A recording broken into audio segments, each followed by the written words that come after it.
السلام علیکم برادران مسلمان تاجیکستان که امروز در تمام گوشه و کنار تاجیکستان عزیز ما تینجی، آرامی، صلح و صلاح مسجدها را میبینی پر از مردم که به عبادت خداوند مشغول هستند، مگر این دو شخصیتی که در اینترنت اینها را نگاه کردیم و با نیت غرضانه و با نیت بدشان که بنام مولوی احمد فیروز و مولوی عبدالقادر اسمشان یاد می شود، جهاد را اعلان کردند که در تاجیکستان فرض است. مگر ای خلافکار، ای خیانتکار، مگر در قرآنی که از جانب الله نازل شد،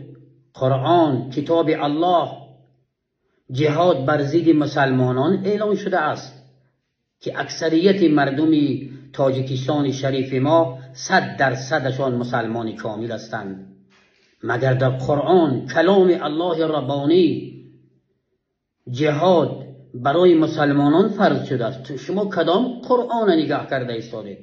یا سطری که شما گفته ایستادید، این سطری که در افغانستان و در عربستان این لباس ملتی ویها است، لباس ملی ویها است و لباس ملی مردم تاجیکستان ما دیگر است، لباس مردم فرانسه و دیگر دولت ها دیگر است.